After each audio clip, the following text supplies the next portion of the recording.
Dieu, occupe-toi de ton peuple à la maison. Résous les problèmes.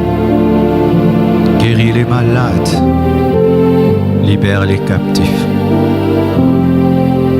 Soutiens ceux qui sont éprouvés, fatigués par ce confinement. Soutiens les couples qui se tiraillent, qui se chamaillent pendant ce confinement. Soutiens les hommes d'affaires qui ont tout perdu. Soutiens, Seigneur, ceux qui ont perdu le travail.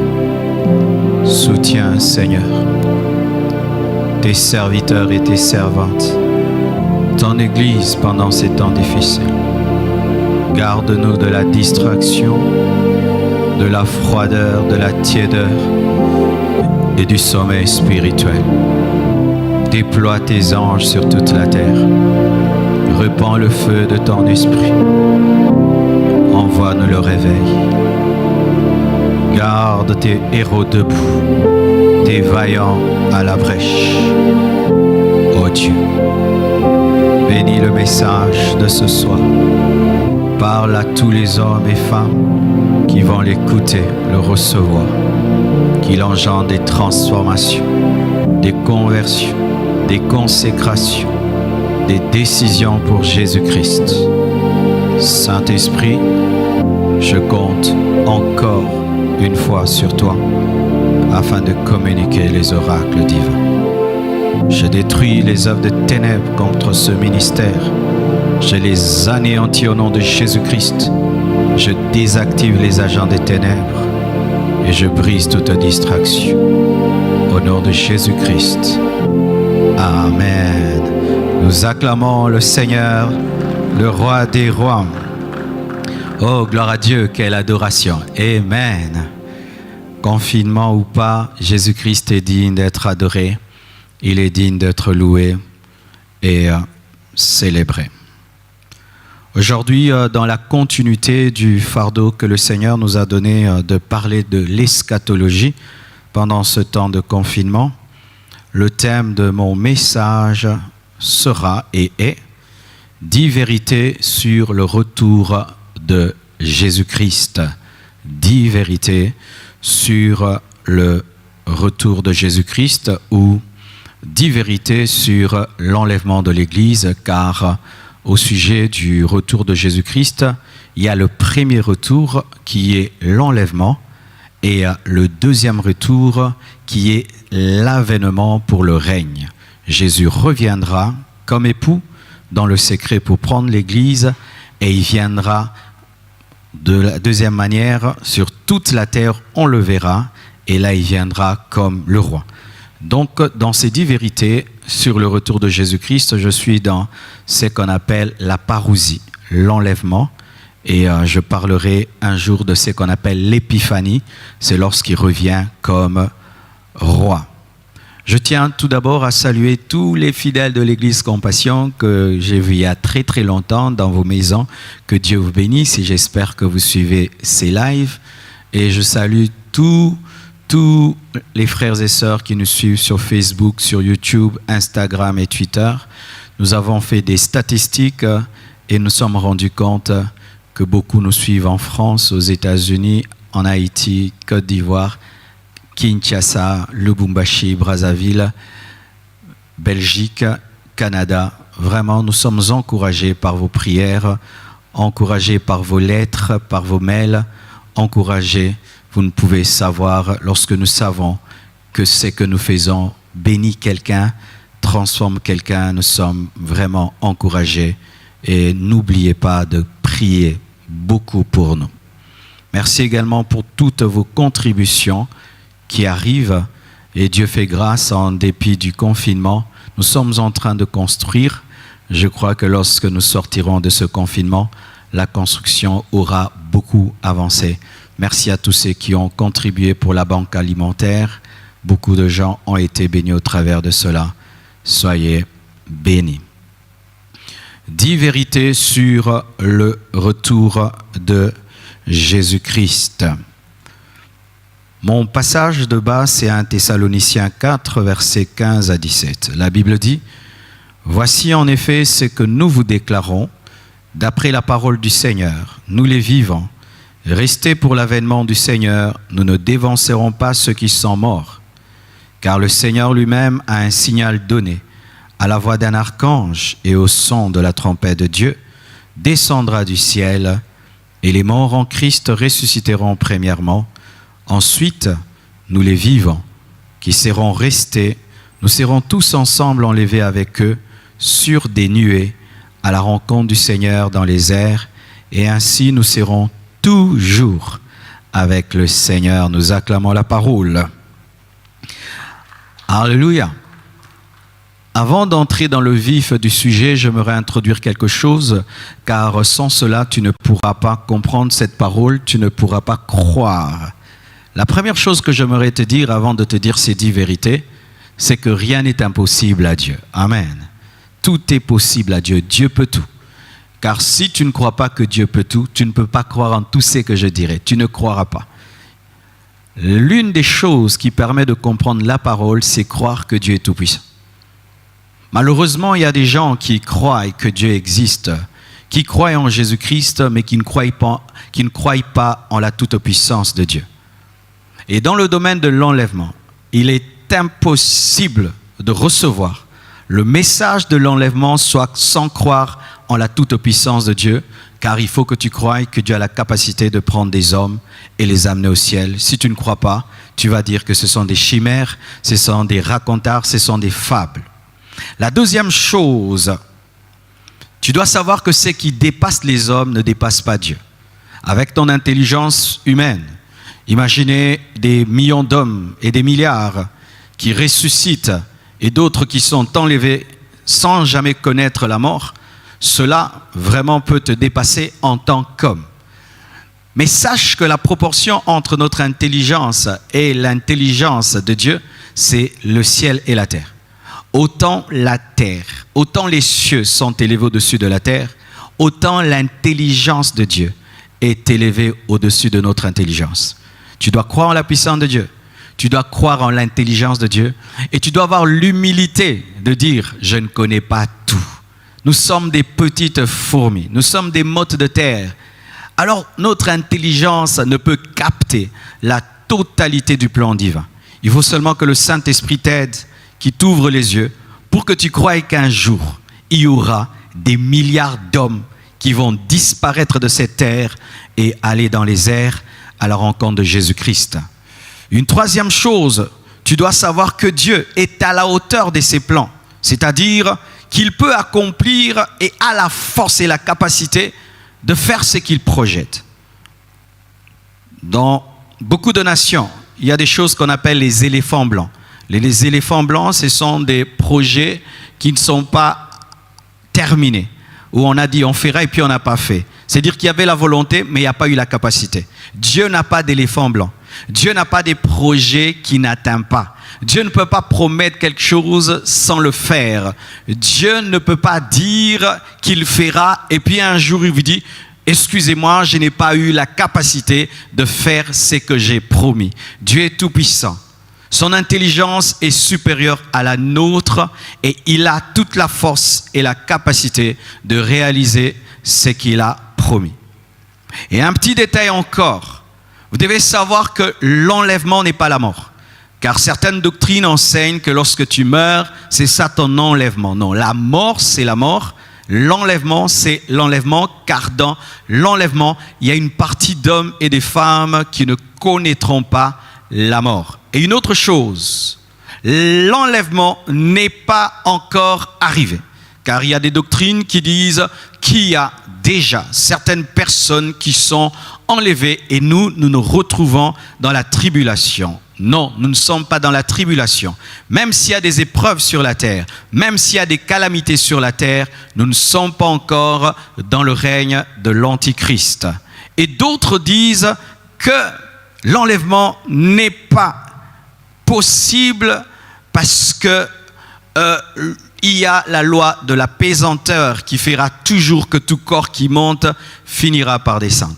Mes frères, si déjà l'homme peut envoyer des satellites dans les airs, Si l'homme peut faire voler un avion qui pèse des tonnes et des tonnes, alors Dieu ne saura-t-il pas enlever des hommes qui ne pèsent que 70 kilos, 80 kilos?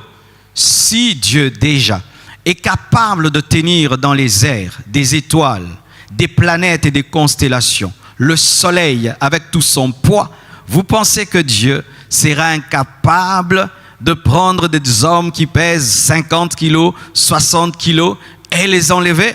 Mes frères et sœurs, chaque fois que vous voyez les étoiles dans les airs, sachez que Dieu a la capacité de vaincre la loi de la pesanteur. Alléluia. Alors la première vérité sur l'enlèvement de l'Église. Premièrement, l'enlèvement se fera par un signal angélique. Un signal angélique. La Bible nous dit ceci dans 1 Thessaloniciens 4, verset 15. « Voici en effet ce que nous vous déclarons d'après la parole du Seigneur. Nous les vivants, restés pour l'avènement du Seigneur, nous ne dévancerons pas ceux qui sont morts, car le Seigneur lui-même a un signal donné. » Il y aura un signal.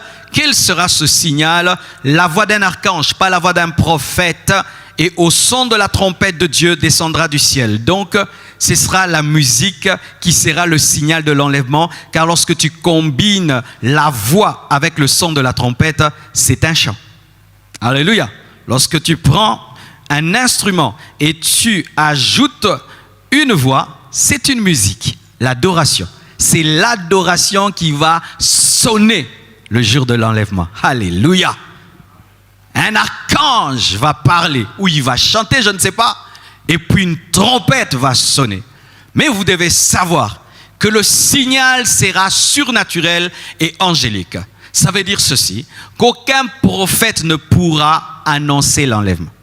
Tous ceux qui se sont risqués à annoncer l'enlèvement se sont cassés les dents. Il y a des sectes qui ont annoncé que Jésus reviendra en 2000, en 1980. Cela n'est jamais arrivé. Tu peux être le plus grand de tous les prophètes. Dieu ne te révélera jamais le jour de l'enlèvement. Personne ne connaît le jour, personne ne connaît l'heure. Et celui qui va sonner le signal, ce sera un archange. Un archange, c'est qui? C'est un ange qui est supérieur aux anges. Ce sera un ange puissant, un ange qui a l'autorité et qui a la capacité par sa voix. Alléluia. Sa voix est capable de retentir sur toute la terre, de retentir même dans le séjour de mort, car même les morts entendront le son de la trompette et la voix de cet ange. Il y a des anges, mes frères. C'est pourquoi ne parlons pas tout le temps des démons. À notre disposition, nous avons des anges qui ont la capacité de parler. Les morts les entendent. Alléluia. Et tous les chrétiens vivants sur la terre les entendent, endormis ou éveillés, car lorsqu'il y aura l'enlèvement, la moitié de la terre sera endormie à cause du décalage horaire, mais malgré le sommeil, les gens entendront. Alléluia. Oh, gloire à Dieu. Je suis béni par ce que je vous dis, mes frères. Le son, le signal angélique, la voix d'un archange, le son de la trompette. Mais j'aimerais vous parler de la caractéristique de ce signal, car chaque signal a une caractéristique. La caractéristique de ce signal, c'est que ce sera un signal miraculeux que les morts peuvent entendre, que les vivants endormis ou éveillés peuvent entendre. Et ce sera un signal sélectif. Sélectif. Pourquoi je dis sélectif?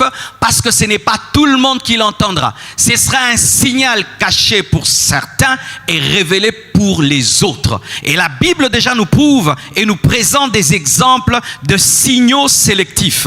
Premièrement, lorsque vous lisez Matthieu 2, verset 2, l'étoile de Bethléem, l'étoile de Jésus-Christ n'était pas vue par tout le monde, mais était vue par les mages. C'était un signal pour les mages que les autres ne voyaient pas. Les gens voyaient des étoiles et tout le reste, mais les mages avaient la révélation que ça, c'est l'étoile de Jésus-Christ. Un signal sélectif.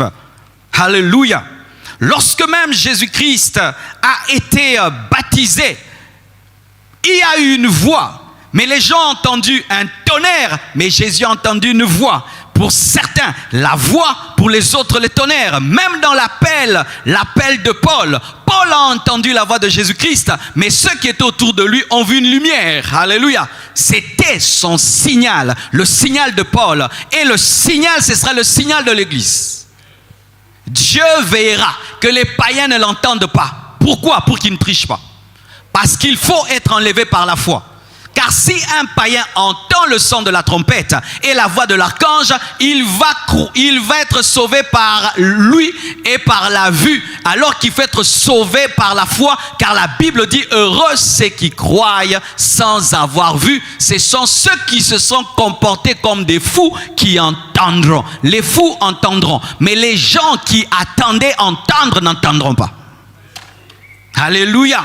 Un signal sélectif. Et Dieu a toute la capacité de coder le signal. Si déjà les hommes peuvent coder un signal, je ne vais pas avoir un Wi-Fi ici et j'ai le code. Tu ouvres ton téléphone, tu vas entrer dans le Wi-Fi, tu n'entres pas. Si nous les hommes, nous codons les signaux, nous codons nos téléphones, vous pensez que Dieu ne peut pas coder le signal? Mon frère, si tu n'as pas entendu la voix de Jésus-Christ dans l'évangile, tu n'entendras pas la voix de l'archange. Si tu n'as pas entendu la voix de Jésus-Christ lorsque les prédicateurs prêchaient, tu n'entendras pas sa voix. Tu n'entendras pas. Ce sera un signal sélectif, comme l'étoile de David, comme la révélation de Paul, sélectif et miraculeux. Alléluia. Deuxièmement, premièrement, retenez, cela se fera au signal d'un ange, un signal angélique. Deuxièmement, l'enlèvement ou le retour de Jésus-Christ se fera dans les airs, Jésus-Christ, lorsqu'il est venu comme un agneau, il est venu sur la terre. Il a marché sur cette terre pendant 33 ans. Ça, c'était mourir. Lorsque tu viens comme un agneau, tu dois venir dans l'humilité. Et lorsque il est né dans une étable afin de révéler qu'il était un agneau. Là, c'est la phase de l'humilité, de la simplicité. Comme un homme, lorsqu'il veut épouser une femme, il s'humilie, même si tu es roi, tu es prince. Quand tu veux épouser une femme, tu dois être humble. Et Jésus-Christ était venu pour donner la dot de sa vie. Il s'est humilié, il a marché sur cette terre, il avait eu un corps avec du sang, on l'a tué, il a versé son sang.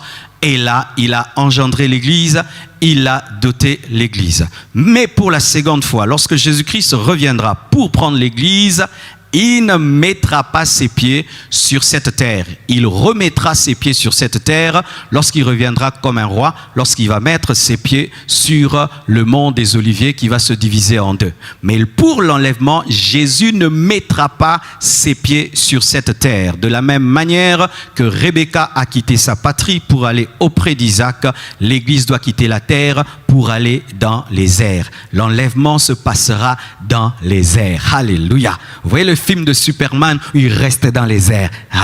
Ça, c'est la fiction. Nous vivrons la réalité. Alléluia. Dans les airs. Et il y a un verset clair qui le dit.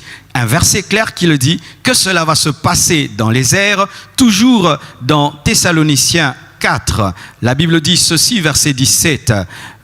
1 Thessaloniciens 4, verset 17. Ensuite, nous les vivants qui serons restés, nous serons tous ensemble enlevés avec eux sur les nuées à la rencontre du Seigneur dans les airs. Lui va rester dans les airs comme un aimant, et de la même manière qu'un aimant attire le fer, il va nous attirer vers lui. Et tout ce qui est bois va rester, tout ce qui est plastique va rester. Les chrétiens charnels vont rester, les païens vont rester, et seuls ceux qui ont la nature de l'aimant vont monter. Alléluia.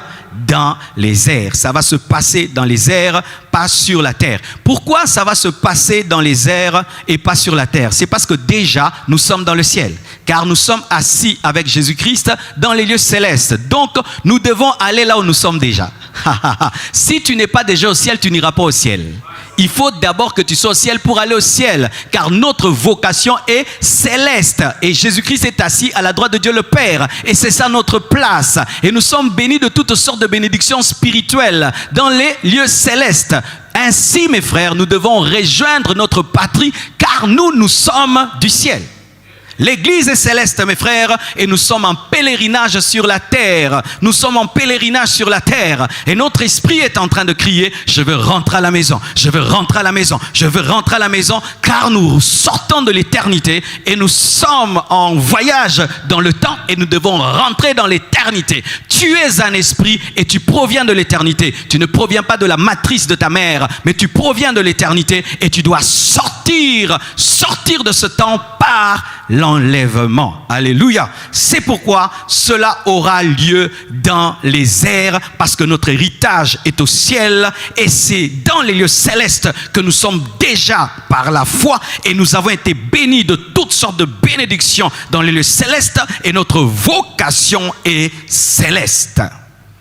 Troisièmement, Jésus-Christ lui-même viendra chercher l'Église. C'est vrai que c'est l'archange qui va parler, c'est vrai qu'il y aura une trompette, mais c'est l'époux qui va venir lui-même. Nous aurons l'occasion de voir celui que nous avons prêché dans le confinement sans le voir. Alléluia. J'aurai l'occasion de le voir. Nous aurons l'occasion de voir ce Jésus. Parce que vous voyez, il y a tellement de films sur Jésus, de sorte qu'on ne sait pas à quoi il ressemble. Tu te dis, il a des cheveux courts, il a des cheveux blancs, il a des cheveux ceci, est-ce qu'il a des yeux bleus, il a des yeux verts, il est costaud, il est court. Bien aimé, toute cette confusion prendra fin et tu vas cesser d'avoir la vision de Jésus-Christ d'Hollywood et tu auras le vrai Jésus-Christ devant toi. Lui-même, Jésus-Christ lui-même, celui qui est mort et ressuscité lui-même. Lorsqu'il était en train de parler aux disciples, parlant du Saint-Esprit, et qu'il a commencé à monter, et que les disciples regardaient les airs, les anges sont venus leur dire, pourquoi vous regardez dans les airs? De la même manière qu'il est monté, de la même manière qu'il viendra, nous verrons Jésus, le ressuscité du troisième jour, lui-même. Alléluia.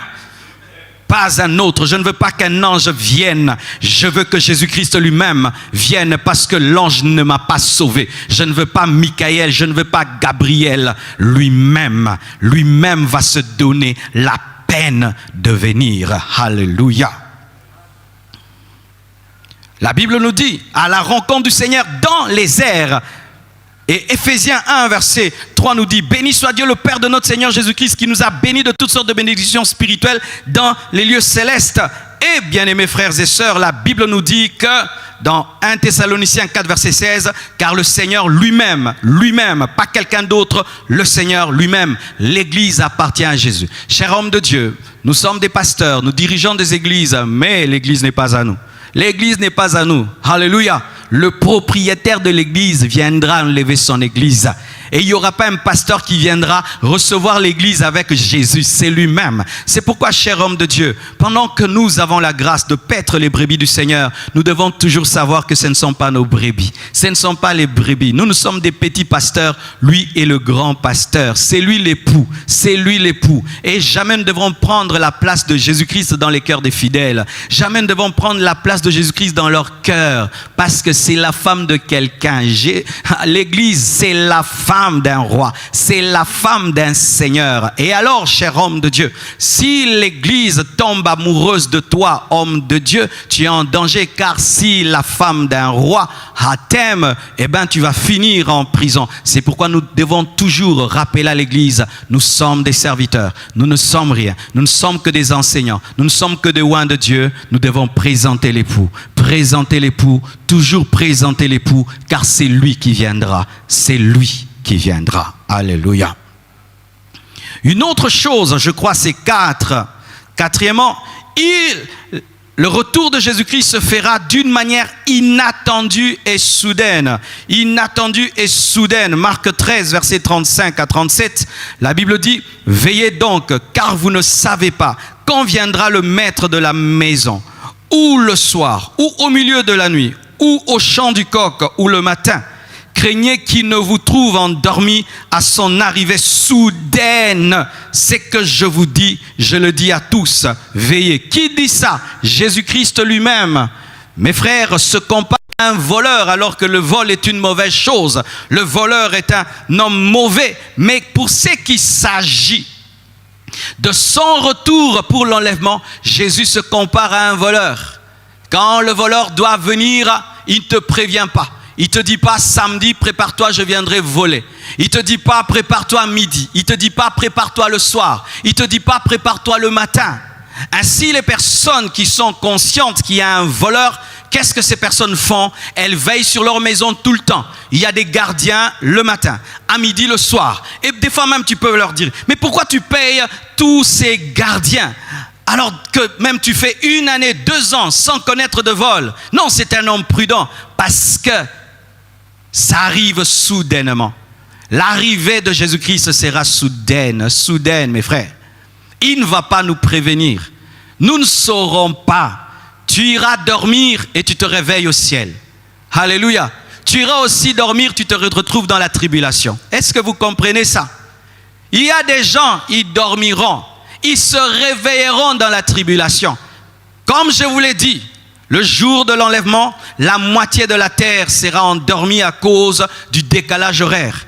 Donc il y a des hommes qui dormiront, qui rêveront et se réveilleront sans leur femme à côté, sans leurs enfants à côté, sans leur mari à côté, et se retrouveront dans la tribulation. Tu imagines ça? Vous êtes dans une maison de 10 personnes. Vous avez regardé le film ensemble et vous êtes dit bonne nuit. Demain, nous allons continuer l'autre épisode. Et tu vas dormir et tu te réveilles. Il n'y a qu'un coussin à côté de toi. Il y a une maison vide et tu es resté. Mes frères et sœurs, ce sera inattendu. C'est pourquoi nous devons veiller. Vivre tous les jours comme si c'était le dernier jour. N'aie jamais dormir dans le péché. N'aie jamais demeurer dans le péché. N'aie jamais garder un péché en soi. Car tu ne connais pas le jour et tu ne connais pas l'heure. Tu ne connais pas. Tu ne connais pas. Ce sera soudain. Ce sera inattendu, ce sera brusque. Le terme grec utilisé pour l'enlèvement, c'est un terme qui est semblable à arracher. C'est prendre brusquement. C'est ça le terme grec pour enlever. Prendre brusquement, arracher, c'est ce qui va arriver. Il va arracher les chrétiens de ce monde. Il va les prendre brusquement, soudainement. Il n'y aura pas de protocole. Il n'y aura pas de s'il vous plaît. Il n'y aura pas de préparez-vous. Ce sera brusque, ce sera soudain. Ainsi, toute personne qui est dans la distraction ratera l'enlèvement.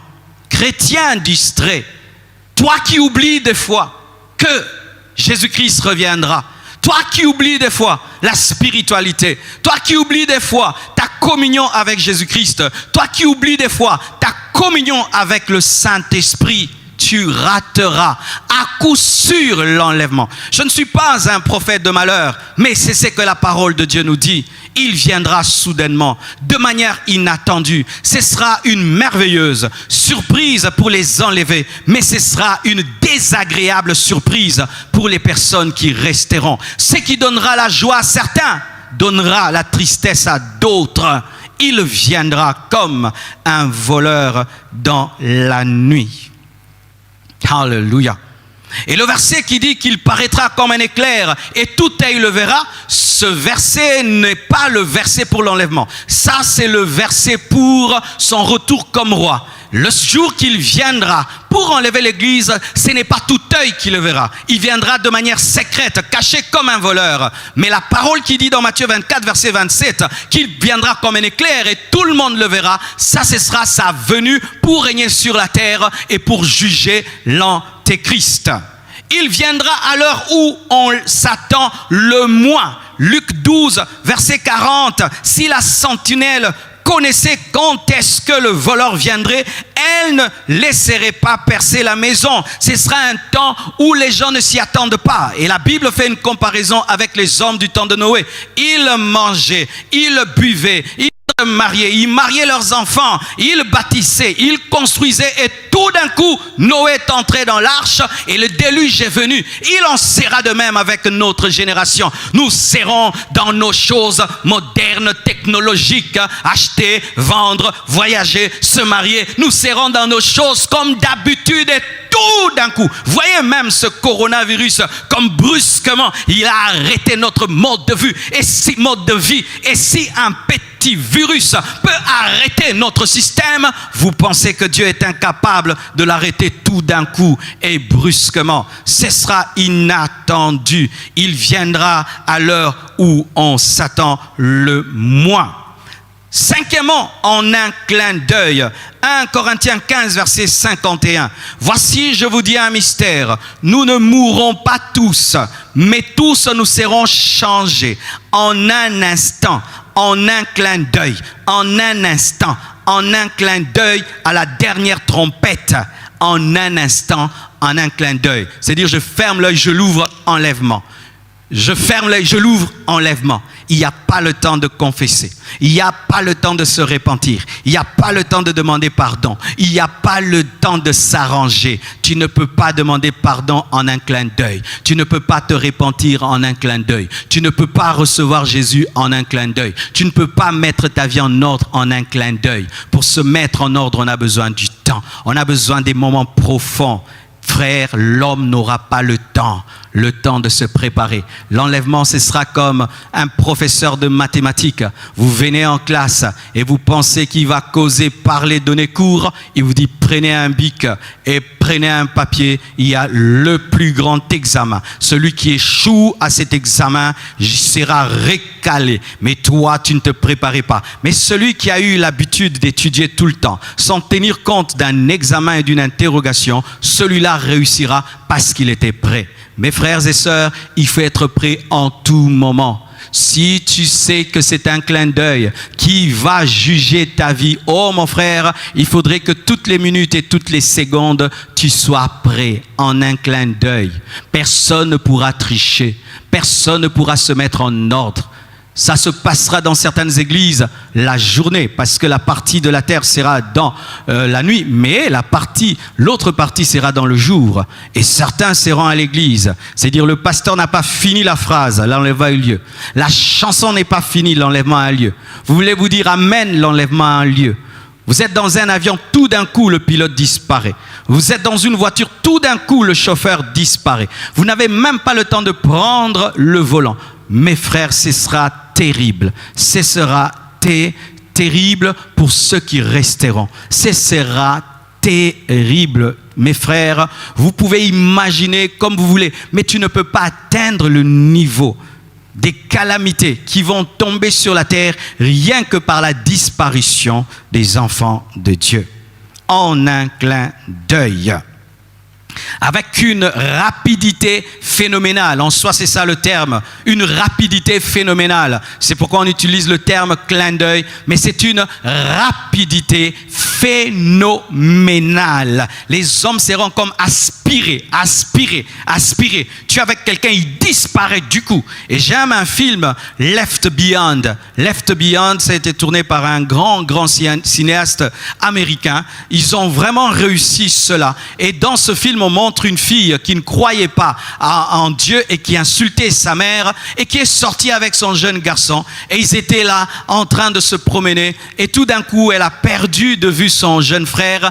Et quand elle l'a retrouvé, elle a serré son petit frère dans ses bras. Tout d'un coup, il a disparu. Elle a gardé les vêtements de son frère avec elle. Oui, moi je crois que le jour de l'enlèvement, même les vêtements resteront. Car si la chair et les sangs n'entreront pas, je ne pense pas que le coton entrera. Il y aura déjà des robes nouvelles dans la garde-robe de Dieu. C'est qui fait, mes frères, que le jour de l'enlèvement, on retrouvera où les gens étaient enlevés par leurs vêtements. Là où le vêtement est resté, c'est là où la personne partira. Oh, tu t'imagines, tu te réveilles, tu vois la robe de chambre de ta femme à côté de toi, elle est partie. Tu te réveilles, le pyjama de ton mari est resté. Tu te réveilles, tu vas dans la chambre de tes enfants, leurs pyjamas sont restés. C'est terrible. Tu vas chercher qu'est-ce qui est arrivé. Ce sera terrible, mes frères, terrible en un clin d'œil.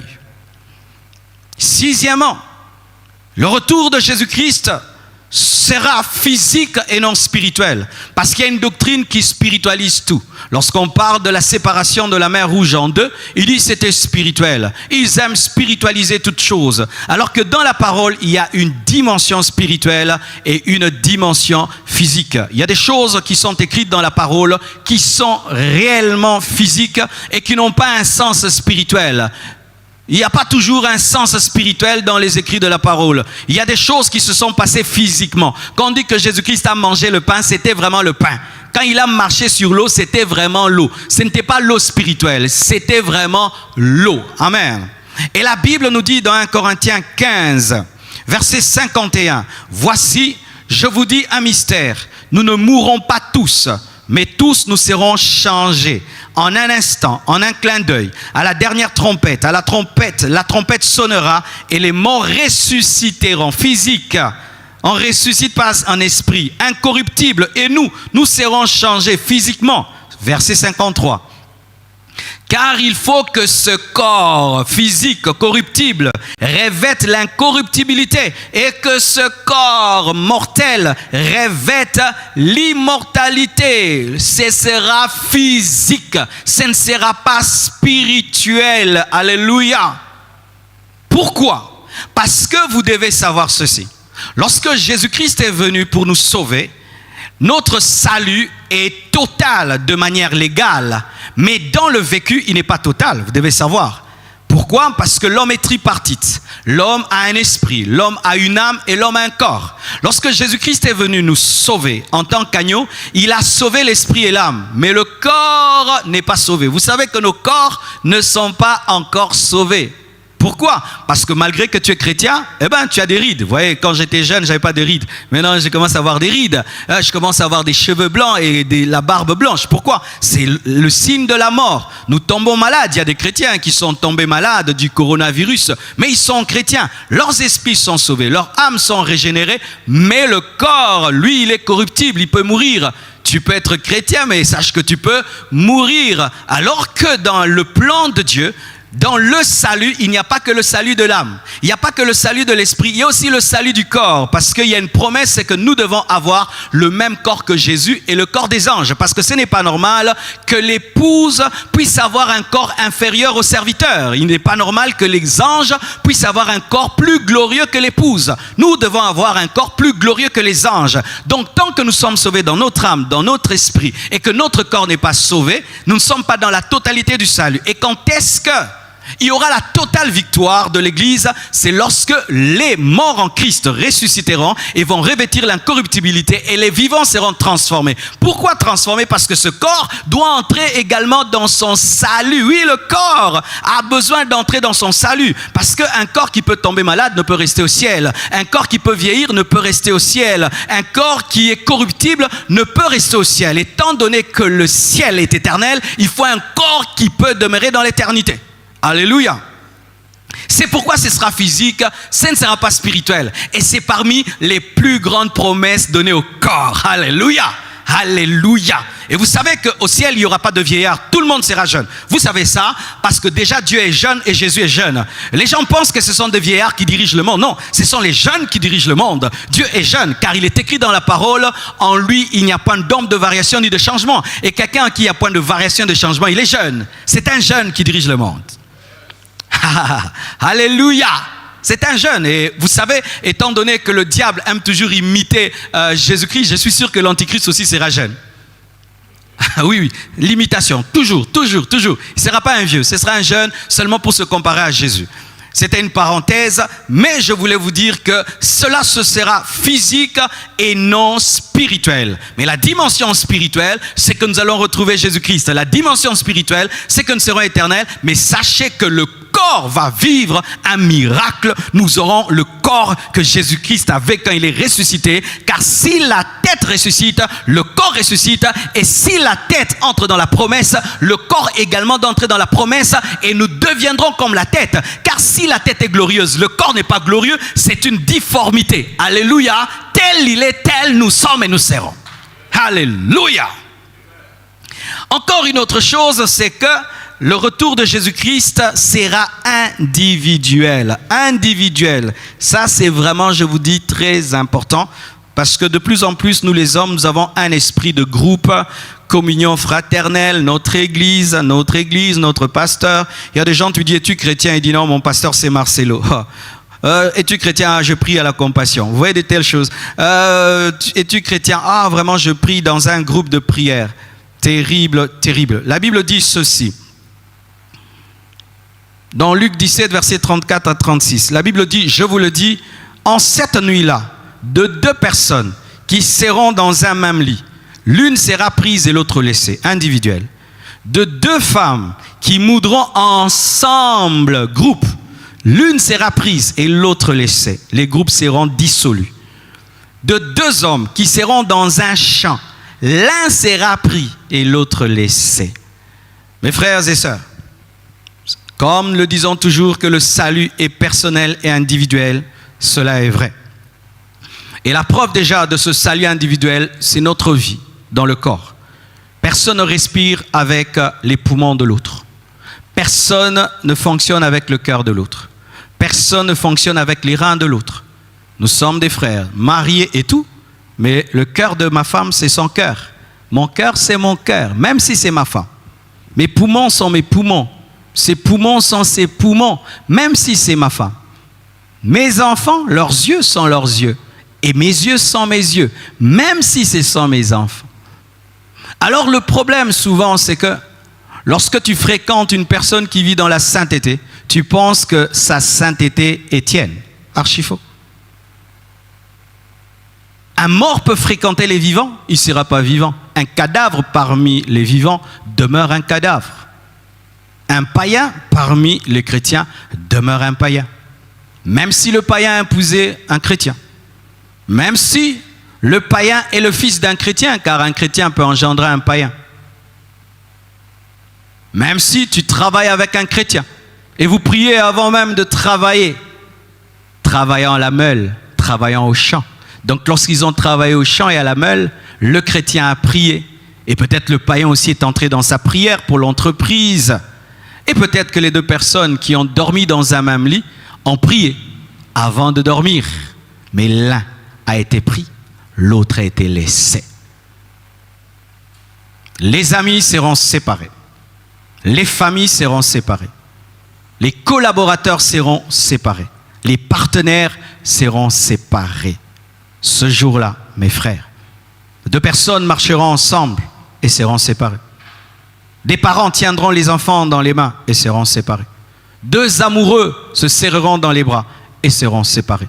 Deux personnes seront en train de dealer, faire une affaire et seront séparées. Et imaginez, j'aime toujours imaginer ces gens qui font cette compétition où il y a 100 personnes en bas, et puis 50, et puis 30, et puis 20, et puis 10, et puis 5, et puis une personne en haut. Ça fait comme une pyramide, c'est très très beau, les Chinois font ça très bien. Imaginez que parmi ces groupes-là, certains sont partis. Il y aura des catastrophes comme pas possible. Je vous assure, ce sera grave, individuel. C'est pourquoi dans ta vie, n'abandonne jamais Jésus-Christ pour quelqu'un d'autre. N'abandonne jamais Jésus-Christ pour un groupe. N'abandonne jamais Jésus-Christ pour faire plaisir aux gens. N'abandonne pas Jésus-Christ parce qu'un homme de Dieu a commis un scandale. N'abandonne jamais Jésus-Christ parce que quelqu'un est rentré dans le monde. N'abandonne jamais Jésus-Christ pour quelqu'un. N'abandonne jamais Jésus-Christ pour un groupe où on te dit la condition pour être avec nous, tu dois pécher. Je vois beaucoup de gens lorsqu'ils travaillent quelque part et qu'il y a des soirées. Autour du travail, les gens boivent, les gens fument, les gens font n'importe quoi. Et lui, pour gagner son travail, se met à fumer, se met à boire, se met à pécher. Pourquoi? Pour gagner un groupe d'hommes, des hommes qui resteront. Mes frères et sœurs, j'aimerais encourager les personnes seules. J'aimerais encourager les personnes seules qui sont rejetées de tous à cause de leur sanctification. Rejetées de tous à cause de leur discipline, à cause de leur intimité avec Dieu. Mon frère, ma sœur, s'il faut que tu sois seul pour aller au ciel, demeure seul. Demeure seul que d'être dans un groupe qui va te faire rater l'enlèvement. C'est pourquoi ne vous fondez jamais sur la spiritualité de quelqu'un. Ne dites pas que vous êtes en communion avec Dieu parce que vous fréquentez quelqu'un qui le craint. Tu peux être assis à côté d'un homme qui est parfumé, mais ce n'est pas ton parfum. Mais tu peux en bénéficier. Ça va changer l'atmosphère autour de toi. Mais lorsqu'il partira, tu te rendras compte que ça n'a jamais été ton parfum. Alléluia.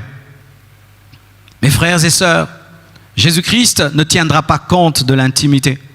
Jésus-Christ ne tiendra pas compte des amitiés. Il ne tiendra pas compte des projets. Car la Bible nous dit, seront dans un champ. Il y a des projets qui s'arrêteront à cause de l'enlèvement. Tu es engagé par un patron. Demain, tu dois commencer le travail et il est enlevé. Jésus n'a que faire de cela. Il n'a que faire de ton mariage. Il n'a rien à faire de ton projet. Le retour de Jésus-Christ est plus important que ton projet. Il est plus important que tes affaires. Il est plus important que ce contrat-là. Plus important car il y a des champs qui seront délaissés, des meules qui seront délaissées. Huitièmement, le retour de Jésus-Christ sera accompagné de plusieurs disparitions. Comme je l'ai dit dans Luc 17, versets 34 à 36. Et pour la moitié de la terre, le retour de Jésus-Christ se passera la nuit. De même, mes frères, qu'on a cherché Élie après son enlèvement, on cherchera les chrétiens. Oh, j'ai aimé ce verset quand je l'ai trouvé. Vous savez qu'Élie a été cherché après l'enlèvement? Ah oui? Des gens sont allés le chercher parce qu'ils ont cru quoi? Que Dieu l'avait enlevé, puis il va le faire tomber quelque part comme Philippe qui était pris et déposé. Mais nous ne serons pas déposés. Nous reviendrons avec l'époux pour régner. Vous savez que le jour de l'enlèvement, les gens vont croire qu'il y a eu des kidnappings, des disparitions, parce que dans certains coins, il n'y a que 2 chrétiens. Et vous imaginez, 2 personnes disparaissent la nuit. Vous allez croire qu'on les a kidnappés. Et ils vont engager la police et tout. Jusqu'à ce que les chrétiens et les prédicateurs qui sont restés vont expliquer l'eschatologie. Vous savez, ceux qui vont expliquer au monde ce qui est arrivé seront les chrétiens. Quand le monde va commencer à crier, il y a eu des extraterrestres, il y a eu ceci, il y a eu des kidnappings, il y a eu ceci, les chrétiens vont dire non, allez lire. Nous sommes restés. Mais comment toi tu es resté? J'étais un chrétien de la bouche et de la tête. Je n'ai jamais cru. Vous allez expliquer au monde entier comment vous étiez des hypocrites. Et les gens vont vous dire, vous êtes bêtes. Tu savais que ceci allait arriver et toi, tu étais distrait. Moi, je n'ai jamais su cela. Moi, si je savais, on va te gifler, frère. Vous aurez des gifles de la tribulation. Vous aurez des gifles. Dieu va vous gifler au travers des païens. Ils vont vous gifler. Ils vont vous dire vous êtes bêtes de bêtes et de bêtes. Quelqu'un qui sait qu'il y a l'enlèvement et il rate l'enlèvement, il est bête. Hein? Il est très bête. Et regardez même, pourquoi certains vont rater l'enlèvement? Pour des petits plaisirs de cette terre? Pour l'argent? Pour le plaisir des hommes et des femmes? Pour la gloire? Pourquoi tu peux rater un si grand événement? Ce sera accompagné de plusieurs disparitions. La Bible le dit dans 2 Rois 2, versets 16 à 17. Il dira à Élisée, voici, il y a parmi tes serviteurs 50 hommes vaillants, la police. Veux-tu qu'ils aillent chercher ton maître? Peut-être que l'Esprit de l'Éternel l'a emporté et l'a jeté sur quelque montagne ou dans quelque vallée. Il répondit, ne les envoyez pas. Mais ils le pressèrent longtemps et il dit, envoyez-les. Ils envoyèrent les 50 hommes qui cherchèrent Élie pendant 3 jours et ne le trouvèrent point. Les gens vont chercher leurs enfants. D'autres, on va leur dire, ton enfant est parti, ils ne croiront pas. Des gens vont pleurer leur mari, pleurer leur femme. On va dire, tu vois ce qu'ils te disaient tous les jours, là c'est arrivé. Ils ne croiront pas, ils chercheront, ils attendront. Peut-être qu'il va revenir aujourd'hui. Peut-être la porte s'ouvre, peut-être celui. La porte s'ouvre, peut-être celui. Vous allez commencer à regarder les photos. Vous allez commencer à pleurer avec ces photos de vos enfants disparus, de vos membres de famille disparus. Vous vous souviendrez des prédications qu'on a enseignées. Vous allez aller vite sur YouTube. Vous allez beaucoup taper enlèvement, enlèvement. Les vidéos sur l'enlèvement auront beaucoup de succès dans la tribulation. Si on n'a pas enlevé YouTube avant la tribulation, mais beaucoup de gens iront chercher qu'est-ce qui est arrivé Alléluia. Alors, neuvièmement, le retour de Jésus-Christ se fera en 2 temps ou en 2 parties pour 2 catégories de personnes, en 2 temps. La Bible dit dans 1 Corinthiens 15, verset 51, « Voici, je vous dis un mystère, nous ne mourrons pas tous, mais tous nous serons changés. En un instant, en un clin d'œil, à la dernière trompette, la trompette sonnera et les morts ressusciteront incorruptibles et nous ne serons changés. Le jour de l'enlèvement, il y aura 2 catégories d'hommes. Il y aura les morts en Christ et les vivants en Christ. » J'aimerais préciser ceci sur les morts en Christ. Vous savez, souvent dans le domaine de la mort, nous sommes très laxistes. Regardez, lorsque nous allons dans un deuil, même quand un homme était un homme pécheur, tout le monde, quand il témoigne, il dit qu'il était bon. Je ne suis jamais allé dans un deuil, même d'un homme mauvais. Et les gens prennent le micro et disent « c'était un voleur, c'était un meurtrier ». On dit « il était bon, il était gentil, il aidait les gens, il faisait ceci ». Ainsi, nous supposons par notre religion et notre tendance à toujours oublier les fautes des autres que la plupart des morts sont des morts en Christ parce que nous l'avons dit. L'eau bénite sur ton corps ne fait pas de toi un chrétien. La prière du prêtre le jour de ta mort ne fait pas de toi un chrétien. Toutes les prédications et les chansons qui entourent un mort ne fait pas de ce mort un chrétien.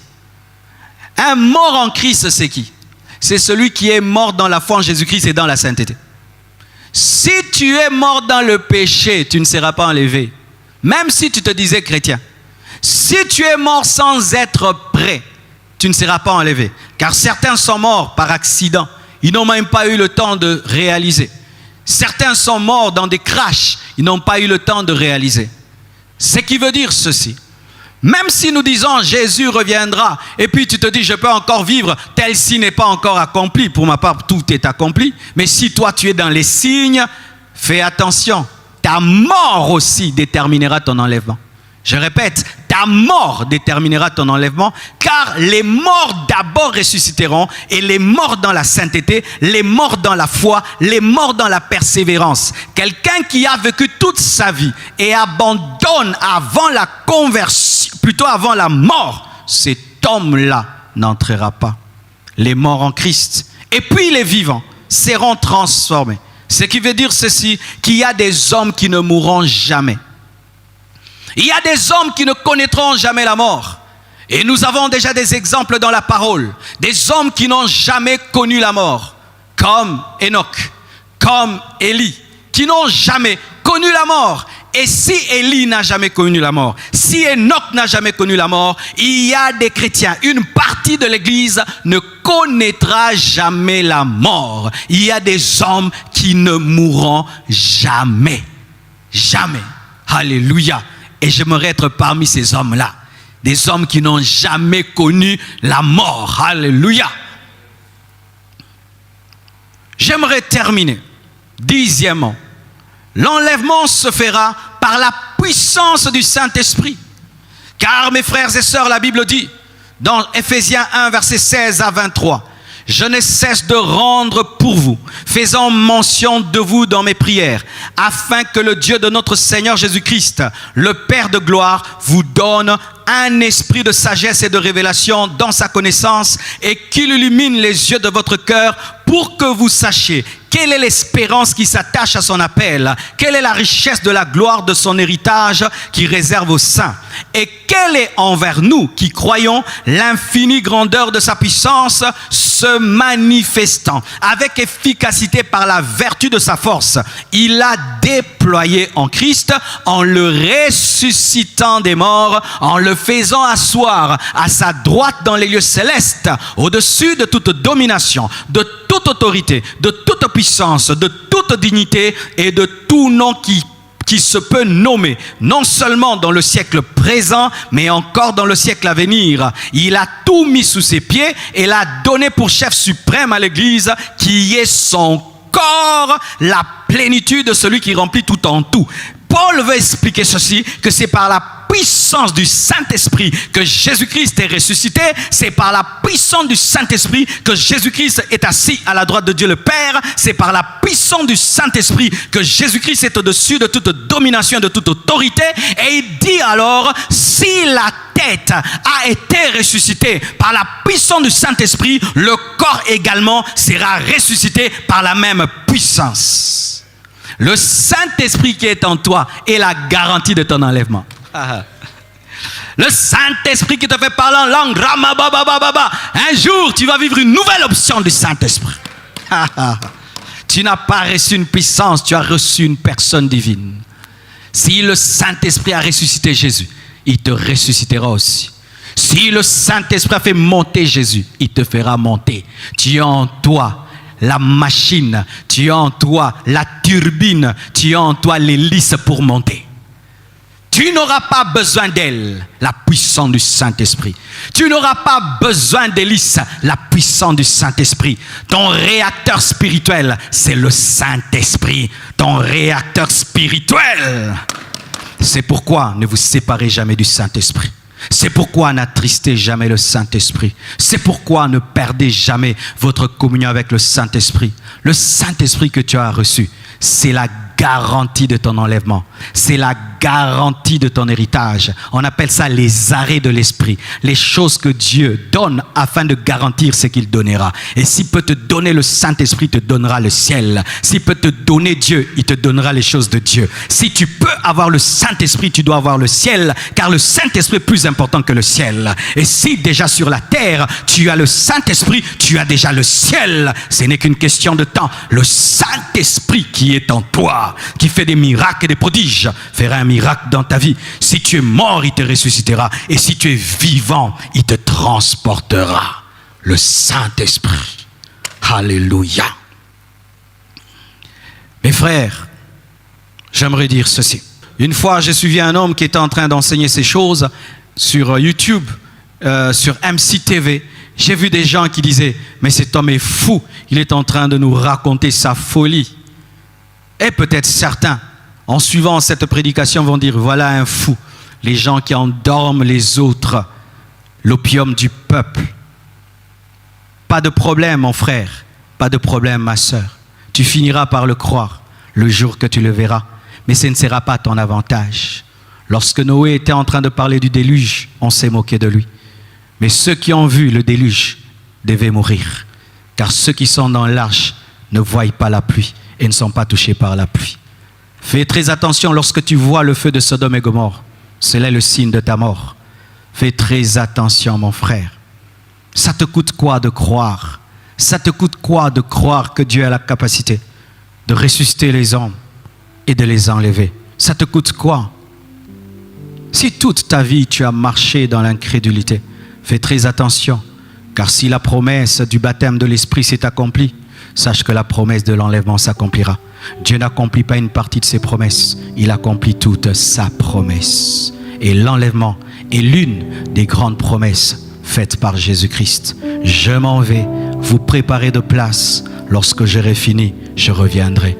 Bientôt, l'architecte divin va terminer nos maisons. Il va venir prendre son épouse. C'est pourquoi j'aimerais parler tout d'abord aux inconvertis, aux personnes qui n'ont jamais reçu Jésus-Christ dans leur vie. Jamais une seule fois, tu as fait une rencontre avec Christ et tu as pris la décision de naître de nouveau, de croire en Jésus-Christ et te détourner de ta vie passée. Prends une décision alors que tu as encore le souffle de vie, alors que tu es encore vivant. Et j'aimerais parler aux chrétiens qui sont rentrés dans le monde. Et en cette période de confinement, beaucoup sont rentrés dans le monde, rentrés dans le péché. Reviens. Le Père t'attend depuis que tu es parti. Il est en train de scruter l'horizon, attendant ton retour, et il te pardonnera. Tant qu'il y a la vie, il y a l'espérance. Jésus peut te pardonner encore.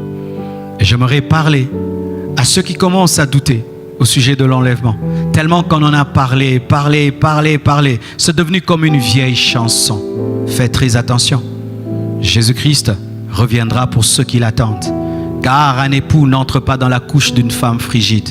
L'Église doit crier viens avec le Saint-Esprit pour que Jésus-Christ revienne. Tu dois continuer à désirer en permanence le retour de Jésus-Christ car il reviendra pour ceux qui l'attendent. J'aimerais parler aux hommes de Dieu. Il y a toujours le message du temps. Il y a toujours le message du moment. Et le message de ce temps, c'est parler du retour de Jésus-Christ. Même les gens qui ne croyaient pas en la spiritualité, au christianisme, se posent des questions. Je vois même des scientifiques athées qui sont en train de parler de la fin du monde. Je vois des hommes remplis de rationalisme qui sont en train d'annoncer la fin du monde. La fin du monde est annoncée même par les sectes. La fin du monde a été même annoncée par les Aztèques. Les Incas ont annoncé la fin du monde. Si des religions fausses peuvent annoncer la fin de ce monde, comment quelqu'un qui a la Bible, qui a la parole, peut douter en la fin du monde? Les scientifiques, les écologistes sont en train de prédire la fin du monde. Ils sont en train de dire que l'homme va détruire la terre, le réchauffement de la planète. Une comète va tomber sur nous. Les païens sont en train de le dire. Les scientifiques païens parlent de la fin du monde. Mais sachez qu'avant que l'homme détruise la terre par sa négligence et son égoïsme, Dieu détruira. Mais avant de détruire, il enlèvera son Église. Tu as le temps, tu peux prendre une décision. Que Dieu vous bénisse abondamment. Prions le Seigneur. J'irai là-bas parmi les anges, près d'Emmanuel, me consoler, passant mon temps à la louange, dire à Jésus un grand merci. J'irai là-bas parmi les anges, près d'Emmanuel, me consoler, passant mon temps à la louange, dire à Jésus un grand merci. Seigneur, merci pour ta parole. Merci pour ton onction. Merci pour ton Esprit Saint. Merci pour la vie éternelle. Merci pour ta promesse. Saint-Esprit, je te demande de parler au cœur. Je te prie de persuader, de convaincre. Je te prie de convaincre, d'ouvrir les yeux, d'ouvrir les cœurs. Je demande des conversions. Je demande des transformations. Je demande des repentances. Je demande, Seigneur Dieu, que tu fortifies ceux qui sont debout, que tu relèves ceux qui sont tombés, que tu sauves ceux qui sont perdus. Toi qui suis ce message et tu veux donner ta vie à Jésus, n'hésite pas de le faire. Dis-lui seulement de venir dans ta vie. Dis-lui que tu demandes, que tu regrettes ta mauvaise vie. Demande-lui de te laver par son sang, de te transformer par le Saint-Esprit. Toi qui es abandonné, ne demeure pas dans la culpabilité. Tu es encore vivant et c'est possible d'être pardonné. Merci Seigneur. Je demande ta main dans les familles et dans les maisons. Je te prie de soutenir ceux qui souffrent, ceux qui passent par des moments de tentation, des moments d'épreuve, des moments de lutte. Soutiens-les par ton esprit. Règne dans cette nation. Arrête cette pandémie. Arrête ce confinement. Fais-le, je te prie. Au nom de Jésus-Christ. Amen. Nous acclamons le Seigneur. Gloire à Dieu. Avant de déposer le micro, je tiens à vous informer, à vous rappeler le réseau mondial d'intercession. Toutes les 21 heures, nous sommes en prière chez nous à la maison. Si tu es en Haïti, tu es en France, tu es aux États-Unis et tu veux prier avec nous, attends qu'il soit 21h chez toi, 21h heure locale. Mais si tu veux te connecter à nous quand c'est 21h à Kinshasa, eh ben, calcule le décalage horaire et prie avec nous. Quelles sont les requêtes? Nous prions pour le réveil de l'Église, nous prions pour les hommes de Dieu, nous prions pour nos nations, nous prions contre le Covid-19, nous prions contre les puissants de ténèbres qui opèrent pendant ces temps. Nous adorons le Seigneur, nous le louons. Et comment? Il n'y a pas un culte en ligne autour de la prière de 21h. Tu le fais seul avec Jésus-Christ. Mais tu peux le faire en famille si vous êtes nombreux dans la maison étant chrétiens. N'arrêtons pas de soutenir la banque alimentaire. Nous continuons à nous préparer. D'ici là, nous irons en prison, visiter les prisonniers et leur apporter de la nourriture. Et pour tous ceux qui veulent soutenir ce travail d'évangélisation, nous avons un orphelinat à construire, nous avons un temple à construire, nous avons tellement de projets. Envoyez vos dons et vos contributions. Toutes les coordonnées vous seront présentées sur le tableau. Notre prochain live, ce sera le vendredi de 18h à 19h et ce sera l'émission Compassion Actu. Vous avez déjà vu la première émission, il y aura la seconde. C'est pendant cette émission que nous allons commencer à vous parler de ce que nous faisons et nous parlerons de la banque alimentaire afin que vous compreniez comment nous fonctionnons. Le secrétariat, pour tous les fidèles de l'Église Compassion qui nous suivent, est ouvert tous les jours, du lundi au dimanche. Du lundi au samedi, c'est de 9h à 16h. Et le dimanche, c'est de 10h à 14h. Soyez bénis. Merci beaucoup.